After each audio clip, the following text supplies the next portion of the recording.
Assalamualaikum warahmatullahi wabarakatuh.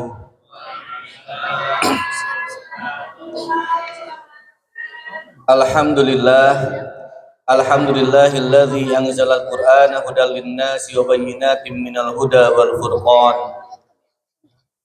Allahumma salli wa sallim wa barik ala sayyidina Muhammad ibn Abdullah sayyidil bashariyah wa ustadil insaniyah wa ala alihi wa sahbihi wa mawalah la haula wa la quwwata illa billah, amma ba'dah. Hadratul mukarramin wal muhtaramin yang sangat kami muliakan, Bapak Ketua DKM Masjid Besar Baitus Salam beserta jajaran pengurusnya dan juga pengurus Irmas dari Masjid Besar Baitus Salam yang mudah-mudahan senantiasa dirahmati oleh Allah Subhanahu wa taala, dan serta para bapak, para ibu hadirin jamaah tarawih rahimani wa rahimakumullah. Jika para bapak, para ibu membeli sebuah produk, membeli sebuah barang, apakah itu barang elektronik, kendaraan, ataupun barang-barang yang lainnya, pasti setiap pabrikan yang membuat barang tersebut akan melampirkan buku petunjuk penggunaan dari barang tersebut. Kenapa demikian? Kenapa setiap pabrikan, setiap produsen itu selalu menampilkan, selalu melampirkan terhadap buku petunjuk penggunaan atau disebut dengan manual book? Karena ternyata produsen menginginkan setiap buyer dan user, setiap pembeli dan pengguna dari produk-produk yang mereka buatkan, mereka gunakan, itu bisa mendapatkan hasil, manfaat, maslahat sesuai dengan apa yang seharusnya. Jadi produsen menginginkan setiap pembeli dan setiap pengguna agar yang menggunakan produk yang mereka buat itu bisa sesuai dengan yang diharapkan. Jadi ketika misalkan ibu-ibu membelikan mesin cuci, maka harapannya adalah bisa mencuci baju menjadi lebih bersih dan sebagainya. Ketika membeli handphone, bisa memanfaatkan sesuai dengan apa yang seharusnya handphone itu digunakan. Nah, itu bisa kemudian kita dapatkan manfaat tersebut kalau kita kemudian mengikuti terhadap buku petunjuk yang telah diberikan oleh pabrikan tersebut. Sebab kalau seandainya kemudian kita menggunakan sesuatu produk yang kita beli itu di luar dengan petunjuk yang disesuaikan oleh produsennya, maka tentu saja produk tersebut tidak akan memberikan manfaat dan maslahat buat kita semuanya. Dan ternyata kalau kita tafakuri, ternyata kita pun sebagai seorang manusia adalah merupakan produknya Allah Subhanahu wa taala.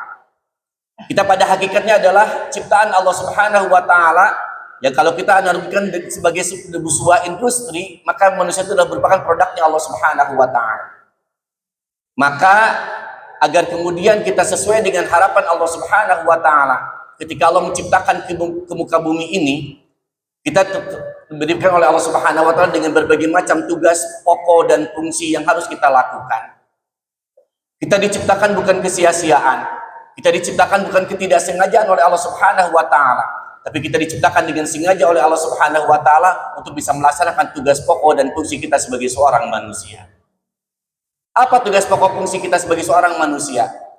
Di antaranya, pertama, tugas pokok kita sebagai seorang manusia adalah firman Allah Subhanahu wa taala, "Wa ma khalaqtul jinna wal insa illa liya'budun." Tidak semata-mata aku ciptakan jin dan manusia kecuali adalah untuk menjadi hambanya Allah Subhanahu wa ta'ala. Artinya bahwa kita punya tugas dalam kehidupan di dunia ini menjadi hambanya Allah Subhanahu wa ta'ala.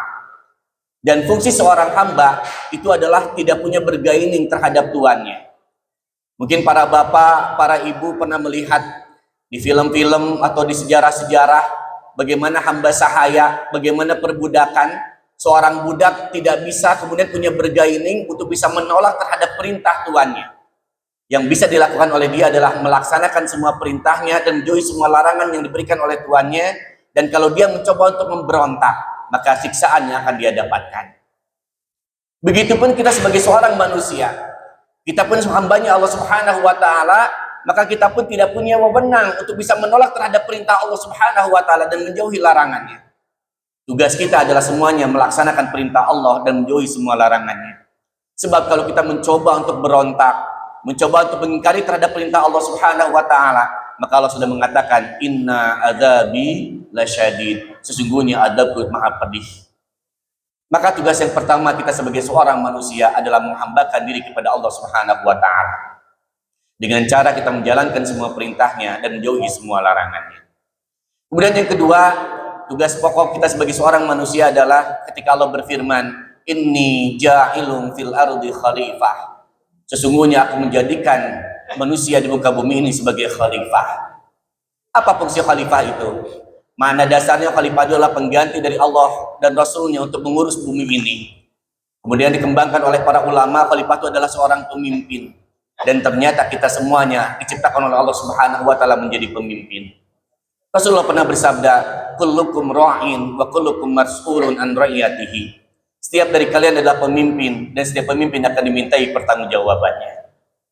Pemimpin sebagaimana? Pemimpin sesuai dengan takar dan keadaan kita sendiri. Seorang suami bisa jadi pemimpin di keluarganya. Seorang ibu menjadi pemimpin buat anak-anaknya. Dan diri kita sendiri pun harus dipimpin oleh kita sendiri. Karena yang paling susah adalah ketika memimpin diri kita sendiri, memimpin hawa nafsu kita sendiri. Maka kita dituntut oleh Allah Subhanahu wa taala menjadi khalifah untuk menaburkan berbagai macam manfaat, menaburkan berbagai macam kemaslahatan bagi kehidupan kita, kehidupan masyarakat, kehidupan manusia secara keseluruhan. Jika misalkan ada orang yang masih memberikan madarat dalam kehidupannya, artinya dia tidak menyadari dirinya sebagai khalifah. Karena khalifah harus memberikan kemaslahatan, khalifah harus memberikan kemanfaatan bagi sekitarnya. Contoh misalkan, jika masih ada orang yang membuang sampah sembarangan, buang sampah di selokan, buang sampah di sungai, dan kemudian ketika hujan menyebabkan banjir di mana-mana dan sebagainya, artinya dia tidak sadar terhadap tugas pokok fungsinya sebagai seorang khalifah. Karena tugas pokok fungsi sebagai khalifah adalah memberikan manfaat dan maslahat bagi kehidupan. Dan yang ketiga, fungsi kita adalah untuk menjadi seorang dai. Kita ditugaskan oleh Allah Subhanahu wa taala untuk berdakwah.